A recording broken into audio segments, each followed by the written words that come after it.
Hello सभी को नमस्कार। मैं ओम आपका स्वागत करता हूँ मैथ्स विद ओम पे। ये जो मैथ्स विद ओम एक कम्युनिटी हमने बनाई है आप सभी के लिए, इसमें हम सभी गवर्नमेंट एग्ज़ाम्स के लिए आपको मैथ्स की प्रिपरेशन कराएंगे।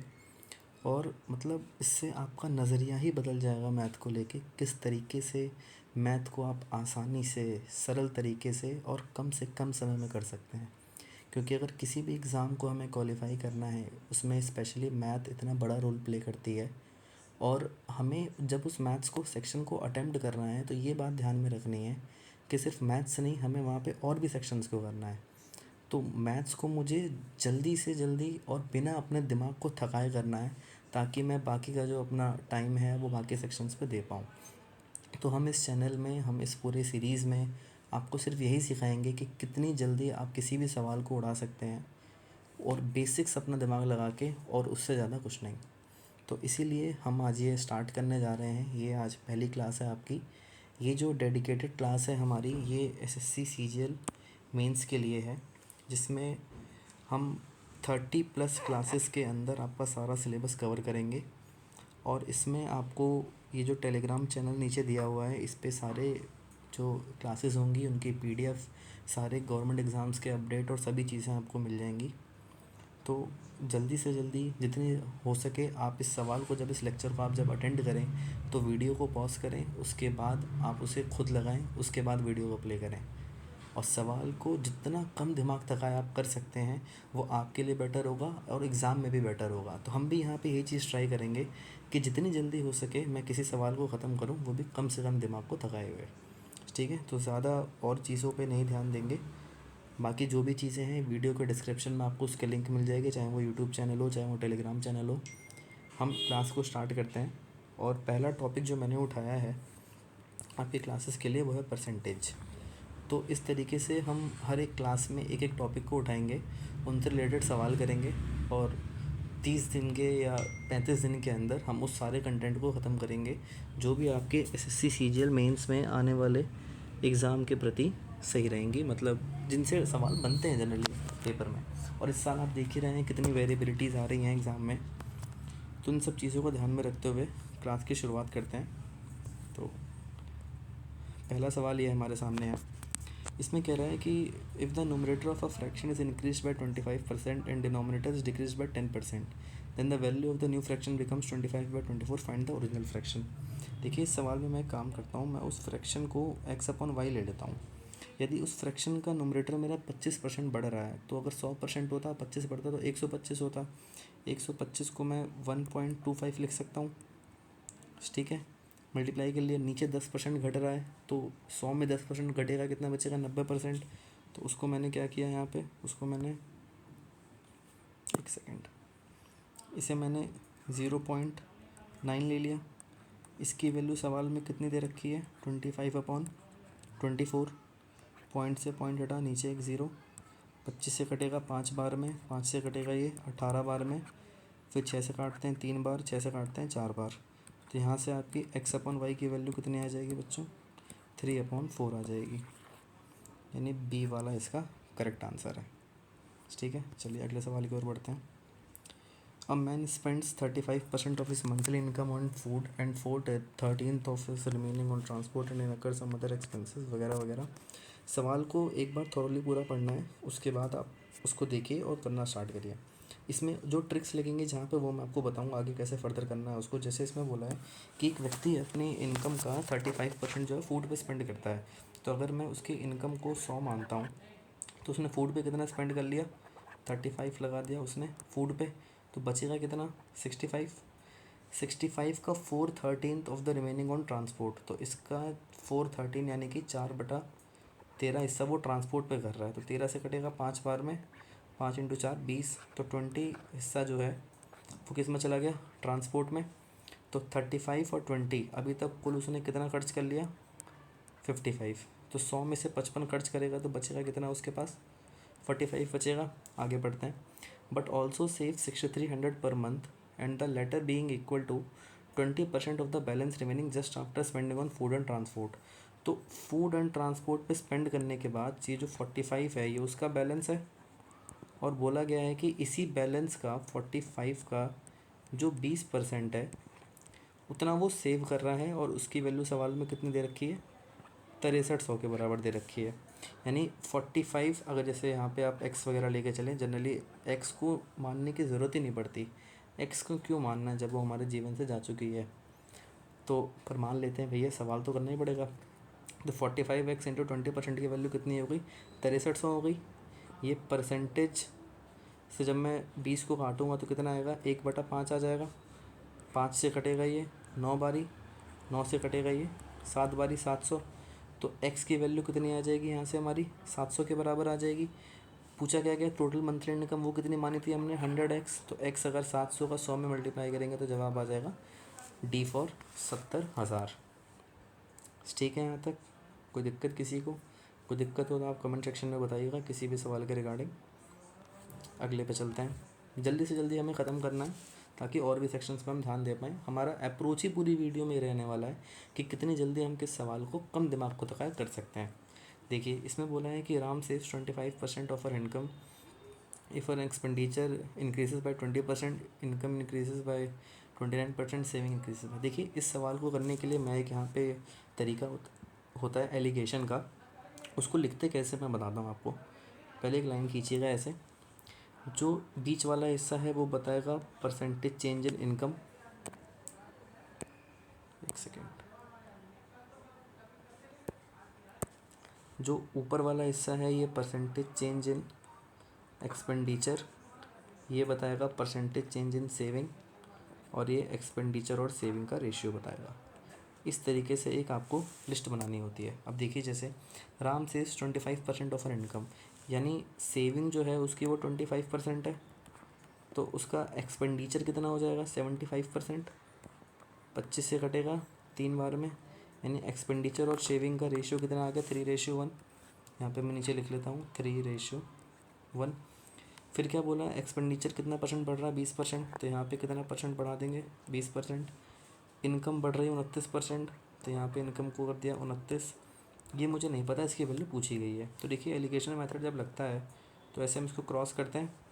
इसमें से 29 में से जब इस 20 को हटाएंगे तो कितना आएगा, यहाँ पे 9 आएगा। देखिए, यहाँ पे जो चीज़ें बनती हैं, एक इस तरफ और एक इस तरफ, ये इसका रेशियो होता है। तो 1 की वैल्यू अगर सवाल में 9 दे रखी है, 3 की वैल्यू कितनी हो जाएगी, 27 हो जाएगी।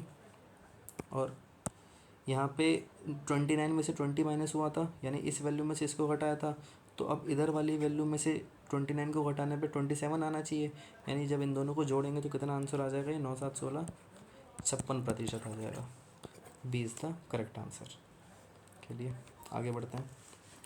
इन a class the ratio of rural to urban student is 4:7। In an examination the average percentage marks of the rural and the urban student are 65 and 63 respectively, what is the overall percentage. देखिए, बहुत आसान सवाल है। इसमें rural और urban का ratio दे रखा है 4:7। रूरल के जो बच्चे हैं उनका एवरेज परसेंटेज है 65, अर्बन का जो एवरेज है वो है 63। तो अगर मैं टोटल स्टूडेंट्स को 11 मान लेता हूँ तो रूरल वाले कितने हो जाएंगे मेरे, 4/11। इनका एवरेज कितना था, 65 से मल्टीप्लाई कर दिया मैंने इन्हें, प्लस अर्बन वाले कितने हो जाएंगे, 7/11। इनका एवरेज कितना था, 63 से मल्टीप्लाई कर दिया मैंने इसको यहाँ पे। अब इसमें से 11 कॉमन ले लेते हैं और इसको सॉल्व करते हैं। अच्छा, कॉमन लेने से अच्छा है हम इसको मल्टीप्लाई करके सॉल्व कर लें। जैसे कि जब ये 11 से कटेगा तो 11 बचे 55, बचेगा कितना, 10 पॉइंट 11×9 = 99, अराउंड 5.9 जाएगा। और जब हम इसको सॉल्व करेंगे, मल्टीप्लाई करेंगे, तो ये 9×4 = 36, लगभग 23.6 के अबाउट आएगा जब हम इस वाले पार्ट को सॉल्व करेंगे। आगे वाले को देखते हैं, अगले वाले को। इसमें देखिए, प्लस इसको 11 से काटेंगे, 5 बार में जाएगा 55, बचेगा कितना, 8.7, 77 बार। इसको जब सॉल्व करेंगे तो ये लगभग हमारा 7×5 = 35, 7×7 = 49, 40.1 के आसपास आएगा। इन दोनों को जोड़ दीजिए तो आपका कितना उत्तर आ जाएगा, ये 6 और 1 7, 3 4 और 2 6, 63.7% के अबाउट हमारा करेक्ट आएगा। 63.7 है, हाँ है, डी से करेक्ट आंसर हुआ ये। चलते हैं अगले सवाल की ओर। Due to a reduction of 7.5% in the price of a sugar, a man is able to buy 2 kg more for rupees 925. What is the reduced rate of sugar per kg? देखिए, जब भी इस तरह का सवाल आए, मैं ये नहीं कहूँगा और कोई कैसे बढ़ाता है कैसे करता है, आप इसको एक्स वगैरह तो माना माना मत करिए कि इतना 100 रुपये हम इसकी कीमत मान लेते हैं, एक्स रुपये कीमत मान लेते हैं, हमने उसे घटा दिया। भैया एग्ज़ाम में एक्स लेके करने जाएंगे ना तो पूरा समय निकल जाएगा, सवाल को लेके बैठे रह जाएंगे। ये सोचिए, 7.5% दाम कम होने की वजह से कितना किलो वो ज़्यादा ख़रीद रहा है? 2 किलो ख़रीद रहा है ना। मान लो 7.5% दाम नहीं कम क्यों हुआ होता तो 925 रुपये का वो शुगर ख़रीद रहा था, जो भी पूरा सामान ख़रीद रहा था। लेकिन 7.5% दाम जब क्योंकि कम हुआ तो यानी 7.5% की उसकी सेविंग हो जाएगी। सेविंग कितनी हो जाएगी? 7.5% हो जाएगी किसकी? 925 रुपये की। भाई इतने पैसे तो उसके बच जाएंगे ना, 7.5%, क्योंकि उतना दाम तो कम हो गया है। तो जब मैं इसको सॉल्व करूँगा तो परसेंटेज हटेगा नीचे 100 से हटा, ये 0 एक और 15 से काटते हैं 15 बार, ये काटेंगे 200, 3, 40, इस ये कटेगा तो यहाँ से इसकी सेविंग आ जाएगी 69.37 आ जाएगी अराउंड। मैं ये कैलकुलेशंस कर लेता हूँ फास्ट, क्योंकि जितने आप सवाल की प्रैक्टिस करेंगे आपको लगभग डेटा उसका याद हो जाएगा, तो उतनी टेंशन की बात नहीं है। तो इतने रुपए उसकी सेविंग हो रही है। कितने में कितने किलो एक्स्ट्रा खरीद रहा है वो? 2 किलो। टोटल इतना था, कितना एक्स्ट्रा खरीदा? 2 किलो। रिड्यूस रेट पूछा गया तो भैया इसको 2 से डिवाइड कर देंगे। इसको जब आप 2 से डिवाइड करेंगे तो 3468 होता है, तो 34.68 के आसपास इसका आपका उत्तर आ जाएगा रिड्यूस्ड वाले का, यानी कि ए इज़ द करेक्ट आंसर। ठीक है भाई, यहाँ तक। चलिए आगे बढ़ाते हैं छठे सवाल पे। A man divides his income in 3 parts. First part 30%, second part 25% of the remainder, third part 20% of the rest. He spent 40% of what is left. He saves 360 रुपये। देखिए 100 मान के करेंगे, जल्दी से ख़त्म हो जाएगा। मान लीजिए उसकी जो इनकम है वो 100 रुपये है। उसने पहले पार्ट में 30 रुपये अलग करे, तो 30 जब उसने अलग कर दिए तो बचे कितने उसके पास? 70 बचे। अब सेकंड पार्ट जो है इसका 25% ऑफ द रिमाइंडर, यानी 70 का 25%, तो 25 अट्ठे 200 होता है, 25 सत्ते 175, यानी इसका उसने 17.5 जो है ये फर्स्ट पार्ट में गया था, ये सेकंड पार्ट में। तो देखिए 30 और 17.5 कितना हो गया? 47.5। 100 में से 47.5 घटाए तो उसके पास कितना बच गया? 52.5 रुपये बच गए। अब इस 52.5 का 20% उसने और दे दिया, तो इसका यानी कि 20%, 52.5 का 20% कितना हो जाएगा बच्चों? 10.5 रुपये हो जाएंगे। 10.5 उसने दे दिया किस पे? थर्ड पार्ट पे। 52.5 में 10.5 गए तो कितना बचेगा उसके पास फिर? 42। अब ये फाइनल बचा। अब क्या कह रहा है कि उसने 40% जो वो स्पेंड कर दिया और 360 रुपये उसके पास बचे। तो 40% यदि उसने स्पेंड कर दिया तो उसके पास बचे कितने? 60% बचा होगा। और इसी की वैल्यू टोटल कितनी दे रखी है? 360 के बराबर दे रखी है। अब इसको हम फर्दर सॉल्व करते हैं। ये 1 से 1 गया, ये घटेगा 6 बारी में। तो देखो एक्स, फिर से मैं खिलाफ हूँ एक्स के बारे में मानने के, पर मान लो फाइनल अगर निकालना है मुझे तो 42x/100 इक्वल टू कितना हो जाएगा? 6 से कटेगा कितनी बार? 7 बार। एक्स की वैल्यू कितनी आ गई यहाँ से? 700 के बराबर आ गई। लेकिन पूछा गया था what is the original income. एक सेकेंड, थोड़ी सी गलती हो रही है यहाँ पे। 8 से कटेगा 6 बार 36, 6 सत्ते 42। एक सेकेंड, इस वाले पार्ट को दोबारा देखते हैं। तो 42 उसके पास बचा। 42, इस 42% का 40% उसने स्पेंड कर दिया तो बचेगा कितना? 60%। इसकी वैल्यू कितनी दे रखी है सवाल में? 360। तो अगर मैं यहाँ से 1% की वैल्यू निकालूंगा तो वो निकल के आएगी 14.28 के बराबर। कैलकुलेशन है, सॉल्व कर लीजिएगा। 100% आ जाएगा 1428। तो D is the correct answer. अगला देखते हैं। In a village 60% of the villagers are men, rest women. Simple, इसको भी जल्दी से उड़ाएंगे। टोटल में 100 संख्या मान लेता हूँ अगर, तो 60% जो विलेजर्स हैं वो मैन है, तो इसमें जो 60 हैं वो हो जाएंगे मैन। और वुमेन कितनी हो जाएंगी फिर? 40 हो जाएंगी women. 80% of the man are employed, इसमें से 80% जो है वो एम्प्लॉयड हैं। तो एम्प्लॉयड की संख्या 8 छः के कितने हो गई? 48। अनएम्प्लॉयड कितने हो जाएंगे इसमें से? 12। 50% of the women are employed, women के 50% एम्प्लॉयड हैं, यानी कि 20 एम्प्लॉयड, और अनएम्प्लॉयड भी कितने हो जाएंगे? 20। What is the percentage of people unemployed? ठीक है, पहला पार्ट तो ये पूछा है। यदि अगले साल the total population remains the same but 10% of unemployed among main become employed, unemployed का जो 10% है वो कितना हो जा रहा है? वो एम्प्लॉयड हो जा रहे हैं। तो अनएम्प्लॉयड 12 थे, इसका 10% यानी कितना? 1.2। ये हमारे एम्प्लॉयड हो गए सेकेंड ईयर में। और but 10% of the unemployed and 10% of the employed among women, employed के जो 10% थे यानी कि 2, ये अनएम्प्लॉयड हो गए, यानी ये यहाँ पे जोड़ गए। तो अनएम्प्लॉयड की संख्या यहाँ पे कितनी हो जाएगी? 22 हो जाएगी। तो बोला गया what is the percentage of employed now. तो देखिए पहले फर्स्ट वाले पार्ट का निकाल लेते हैं। पहले क्या बोला गया था? Percentage of people unemployed. तो 12 तो इधर अनएम्प्लॉयड थे इस वाले पार्ट में, 12, 20 इस वाले पार्ट में अनएम्प्लॉयड थे। तो कितने हो गए टोटल? 32 हो गए। यानी पहले कितने परसेंट की अनएम्प्लॉयमेंट थी? 32% की थी। अब 1.2 लोग और एम्प्लॉयड हो गए और 2 लोग इसमें और अनएम्प्लॉयड हो गए, यानी कि 2 की बढ़ोतरी हुई है और इसमें कमी कितने की हुई है? 0.8 की। 2 + 0.8 तो 32, और इसमें कितने के टोटल ओवरऑल बढ़ेगा? 0.8 बढ़ेगा। तो 32 और 0.8 कितना हो जाएगा? 32.8। B is the correct answer.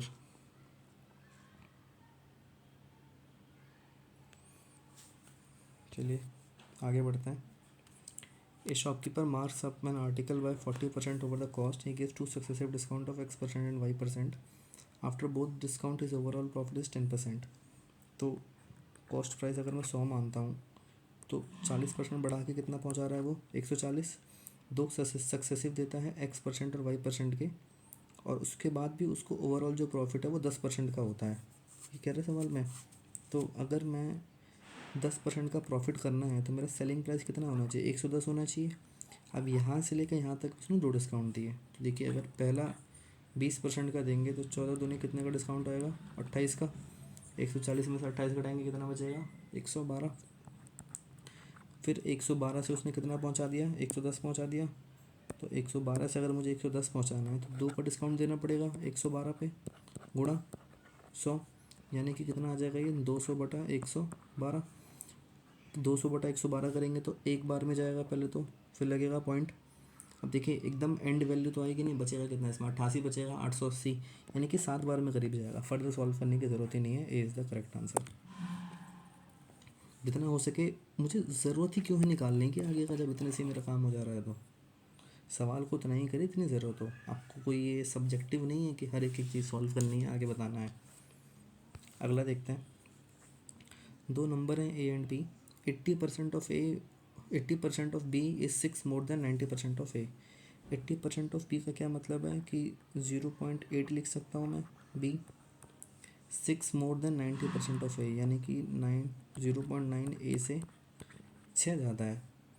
Also 80% of ए, यानी कि 0.8 of A equal to 3 more than 60% of B, यानी कि 60% ऑफ बी से कितना ज़्यादा कर दिया? 3 ज़्यादा कर दिया। तो देखिए इसको अगर फर्दर सॉल्व करना है, दोनों तरफ 10 से मल्टीप्लाई कर लेते हैं तो कितना आ जाएगा ये?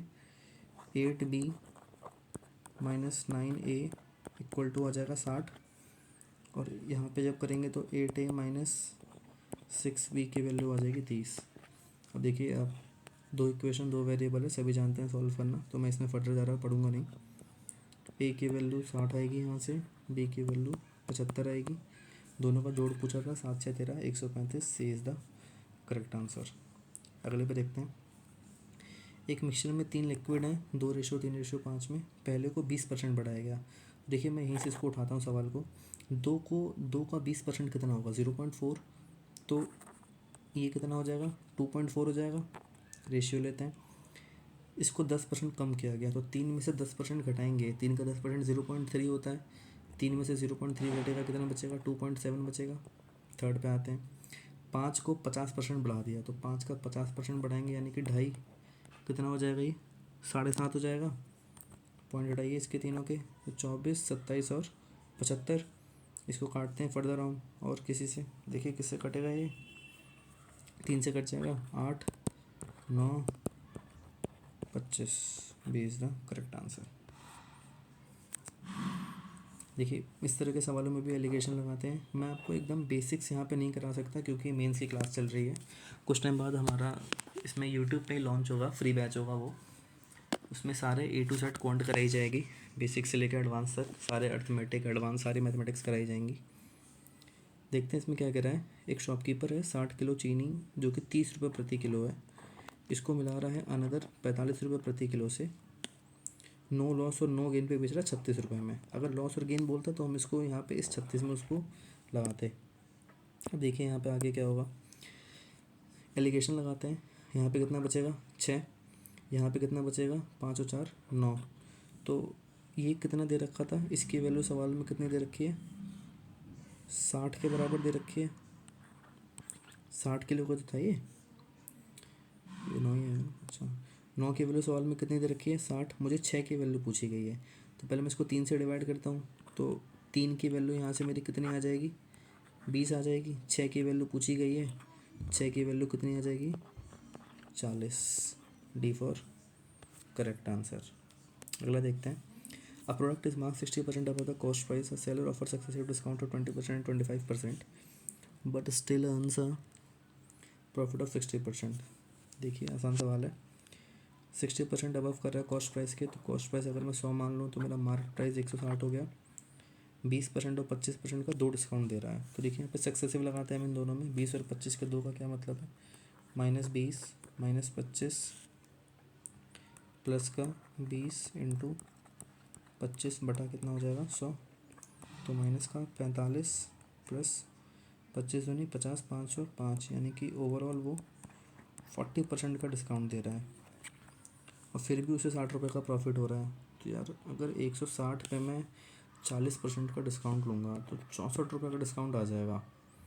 160 पर 64 का डिस्काउंट लेंगे तो प्रॉफिट तो होगा नहीं हमारा, यहाँ पे लॉस होगा, क्योंकि घटाएंगे तो वैल्यू इसकी 96 आएगी। ये टाइपिंग वालों से दोस्तों ये सवाल ठीक नहीं है, क्योंकि इसमें प्रॉफिट नहीं हो सकता हमें। अगर 64 रुपये का लॉस होगा तो 96 वैल्यू आएगी। कॉस्ट प्राइस 100 था, सेलिंग प्राइस अगर 96 है तो लॉस होगा यहाँ पे, तो ये सवाल गलत है। अगला देखते हैं, इसको आप सही कर लीजिएगा। फिर बोला गया है the total income of 3 families is 72,000, their expenditures are 80, 85, 75, the savings are in the ratio 8, 9, 20, then the income of the second family. देखिए आसान सवाल है। इसमें बोला है कि 3 फैमिली की इनकम 72,000 है, उनके खर्चे जो हैं वो क्रमशः 80, 85 और 75 हैं। 80% अगर कोई फैमिली खर्चा कर रही है तो इसको जब मैं 80% को फ्रैक्शन में कन्वर्ट करूँगा तो कितना आएगा? 4/5 आएगा। यानी कि अगर 5 उस फैमिली की इनकम है तो 4 उस फैमिली का एक्सपेंडिचर है, तो यहाँ से उस फैमिली की सेविंग कितनी निकल के आ जाएगी? 1 के बराबर। सिमिलरली सेकंड फैमिली की कितना है? 85%। जब इसको फ्रैक्शन में कन्वर्ट करेंगे तो कितना आएगा? 17/20। तो यहाँ से उस फैमिली की सेविंग कितनी निकल के आ जाएगी? 3 के बराबर। थर्ड वाला कितना है? 75। इसको फ्रैक्शन में करेंगे तो कितना आएगा? 75% का आएगा, 3/4। यहाँ से भी सेविंग कितनी आ जाएगी? 1 के बराबर। सेविंग 8, 9 और 20 थे, यानी ये 8 होना चाहिए, ये 9 होना चाहिए, ये 20 होना चाहिए। तो अगर 1 को 8 करना तो पूरे में 8 का मल्टीप्लाई करना पड़ेगा, तो इनकम 8 से मल्टीप्लाई करने के बाद कितनी हो जाएगी? 40। सेकंड वाले में 3 से करना पड़ेगा, तो जब 20 का 3 में मल्टीप्लाई होगा तो इसकी इनकम कितनी हो जाएगी? 60। और इसका जब 20 में मल्टीप्लाई होगा तो कितनी इनकम हो जाएगी? 80। टोटल इनकम कितनी हो जाएगी? 180। इसी टोटल इनकम की वैल्यू कितनी दे रखी है? 72,000। यानी हमें इसको 400 से मल्टीप्लाई करना पड़ेगा। और क्या पूछा गया है? The income of the second family. Second family की इनकम कितनी ले रखी है हमने? 60। 60 को जब 4 से मल्टीप्लाई करेंगे तो 24 आएगा। फर्दर सॉल्व करने की ज़रूरत नहीं है। जहाँ से आपको एग्जैक्ट एक फ्रैक्शन की छोटी मोटी वैल्यू मिल जाया करे वहीं पे सवाल को छोड़ दिया करें, आगे इसको फर्दर सॉल्व करने की ज़रूरत नहीं होती है ऐसे सवालों को। चलिए अगले देखते हैं। अगले सवाल में, अगला सवाल कह रहा है हमसे, a value is increase bye 20% and decrease by 25%, again increase by 10%। देखिए इसमें हम सक्सेसिव भी लगा सकते हैं, लेकिन क्योंकि यहाँ पे ये जो फ्रैक्शंस हैं, ये जो फ्रैक्शन वैल्यू होती है, इसको देखा करिए। अगर ये मिक्स्ड फ्रैक्शन में नहीं है, जैसे 11.5 12.5, तो आप इसको फ्रैक्शन मत लगाइए, मतलब सक्सेसिव मत लगाइए, इसको नॉर्मल मेथड से जाइए। मान लो मेरी वैल्यू जो थी वो पहले 100 थी, 20% बढ़ने का क्या मतलब है, प्लस 20%, कितनी हो जाएगी वो 120। फिर 25% घट रही है, 25% का मतलब है एक चौथाई, 120 का एक चौथाई कितना होता है 30, यानी कि 25% घटेगी, 30 घटेगी तो कितनी वैल्यू हो जाएगी ये 90। फिर 10% बढ़ रही है तो ये बढ़ के कितना हो जाएगा 99। तो 100 से 99 हुआ, मतलब कितने की कमी हो गई 1% की। तो ए is the correct answer. A sum of money was such that when reduced by 15%, it could buy 10 more kg of rice at the same price. Then if the price is increased by 5% from the reduced level, how many fewer kilograms could be bought with that additional money? देखिए इसमें एक छोटा सा simple सा concept लगता है हमारा। Concept ये कहता है बच्चों कि जो टोटल मनी होती है हमारे पास, वो किसके बराबर होती है, प्राइस इनटू कंजम्पशन के बराबर होती है, पता है ये हमें। इसमें क्या बोला गया है पहले कि मनी जो है 15% घट रही है, तो 15% घटेगी तो अब वो 0.85% हो जाएगी, 85%, यानी कि इक्वल टू प्राइस तो वही सेम है, क्वांटिटी कितनी बढ़ा दी उसने, इसकी वजह से 10 किलो ज़्यादा खरीद रहा है, तो क्वांटिटी में क्या हो जाएगा Q प्लस 10 हो जाएगा।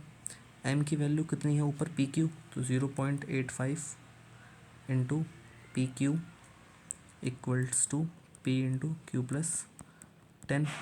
P से P कट गया, जब आप इसको सॉल्व करेंगे तो ये इधर आ जाएगा, तो 0.15 equal to 0.15 Q equal to कितना हो जाएगा 10।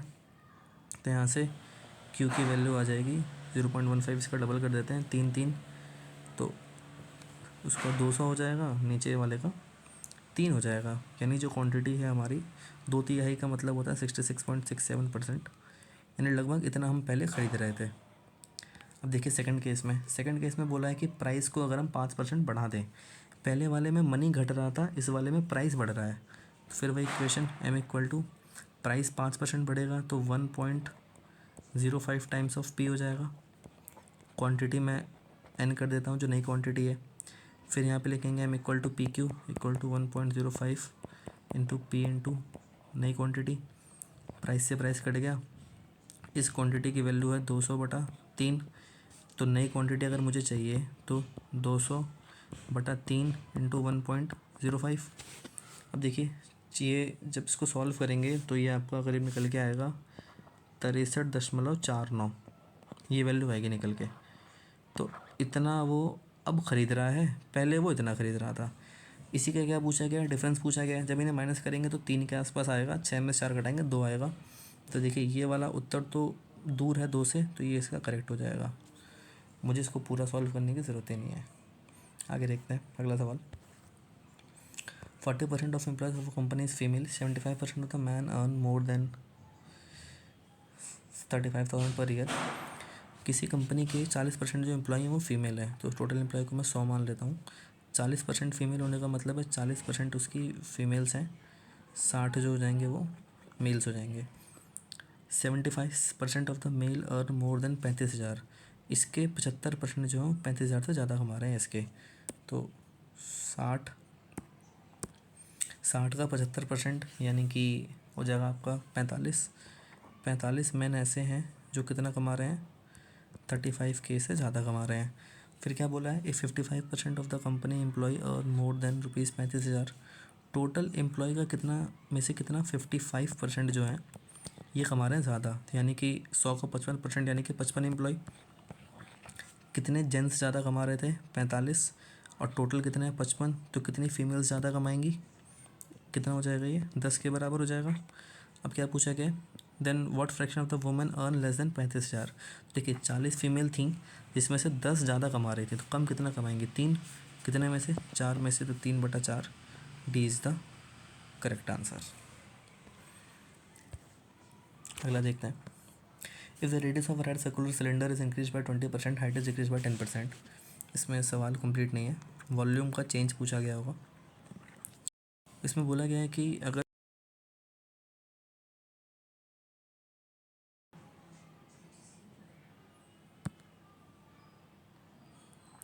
इसमें बोला गया है कि अगर रेडियस 20% बढ़ेगा तो 20% का मतलब क्या होता है 1/5। तो रेडियस की वैल्यू 5 से बढ़ के कितनी हो जाएगी 6। और हाइट इसकी कितनी घटेगी 20%। 20% का मतलब 1/5, तो 5 से घट के कितनी हो जाएगी 4। वॉल्यूम का चेंज पूछा है। Volume pi R square H होता है। पाई से हमें मतलब नहीं। आर का स्क्वायर 25 × 5 125। 6 का स्क्वायर 36 × 4 112।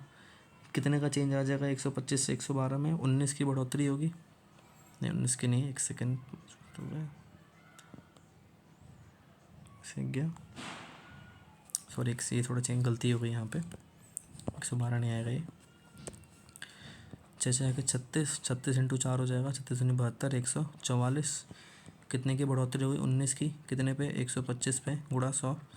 25 से काटिए 5 बार में, 25 से कटा 4 बार में।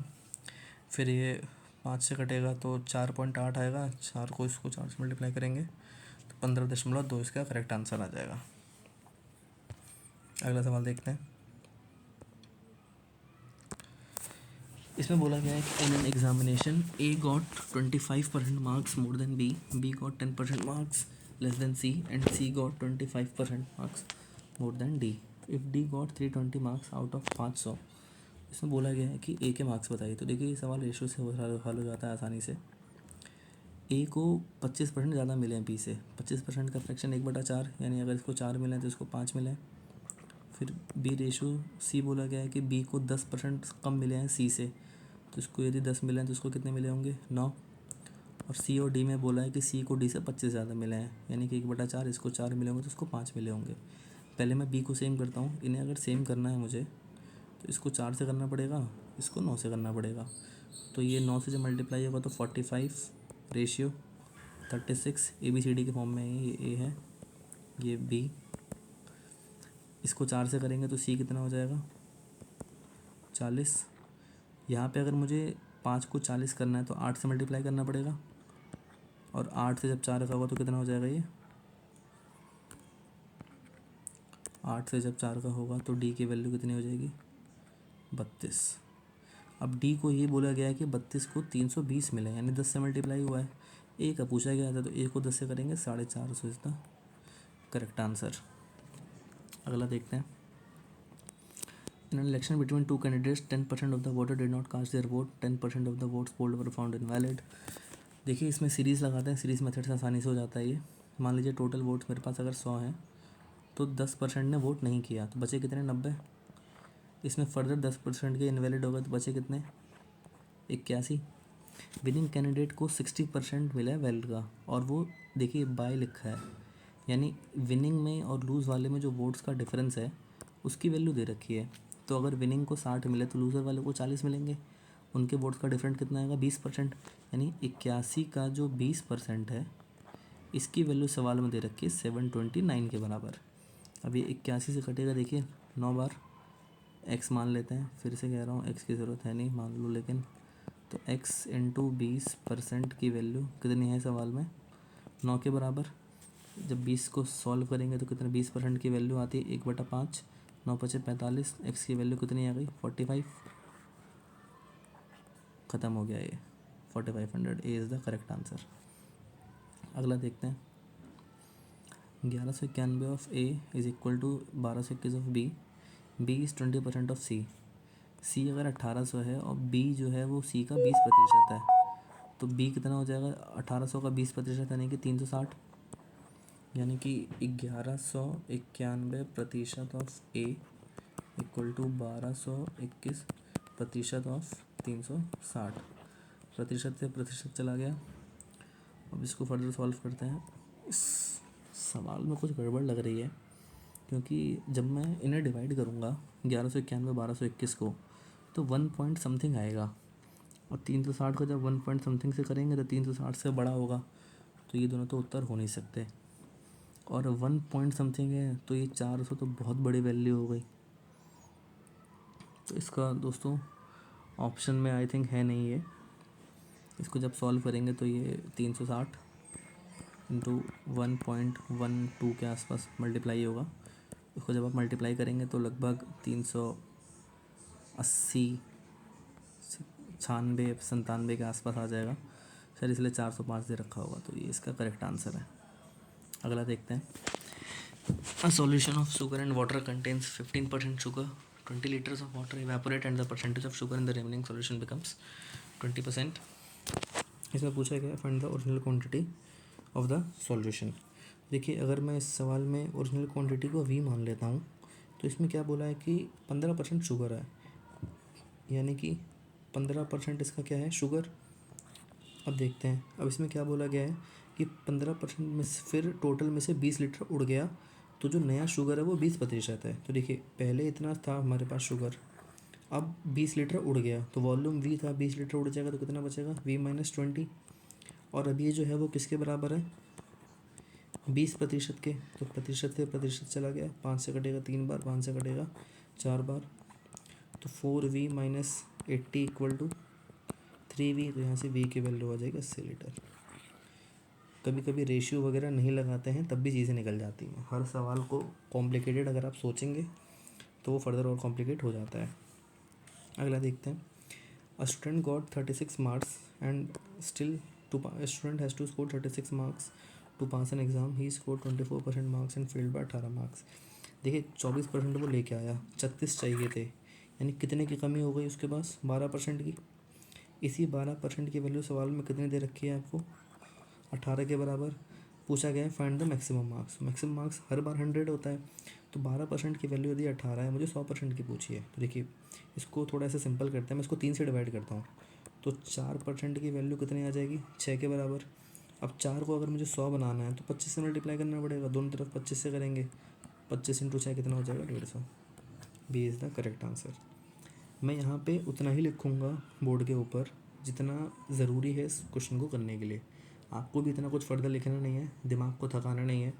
जल्दी से जल्दी वो आसान तरीका आप अप्रोच उसको लगाएं जो कि उसके लिए बेस्ट हो।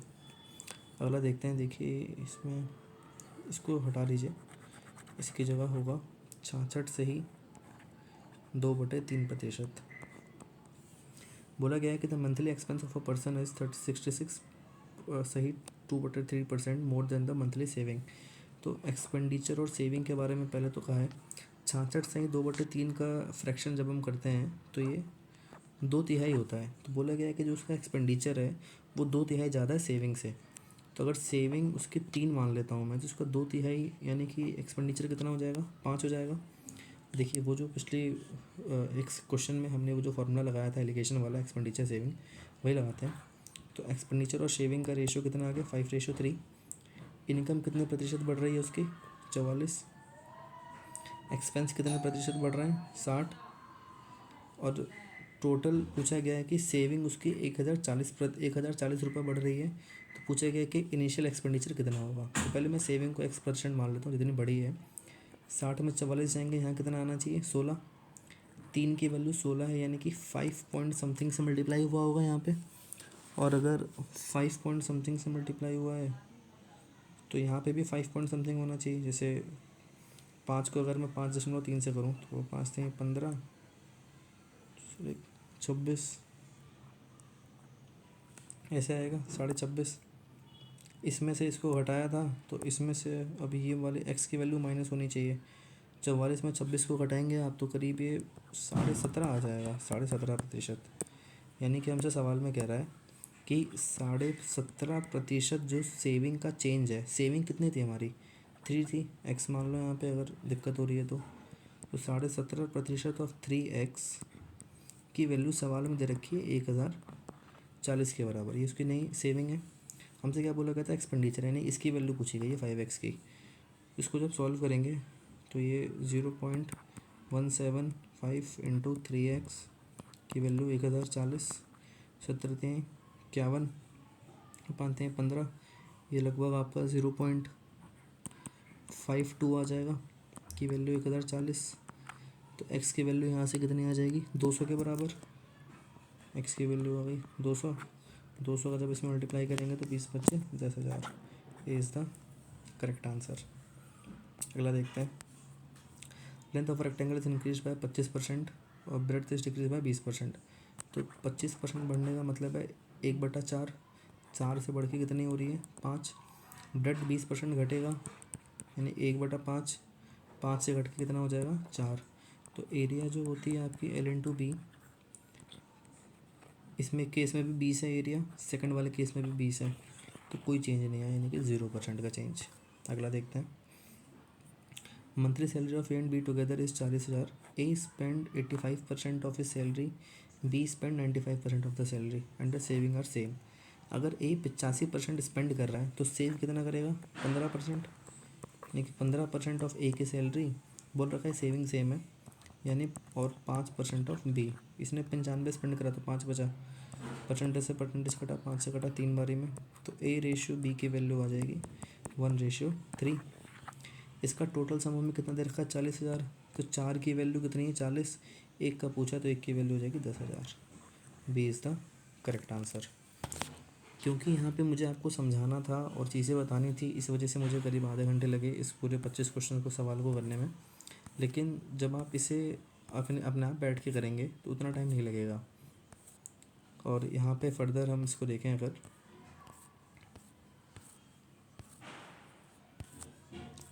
ये 20, 21, 22, 23, 24, 25 सवाल हो गए ये। अब देखिए इसके आगे भी सवाल हैं, ये 26, 27, 28, 29, 30, ये आपके लिए होमवर्क हो जाएगा करने के लिए।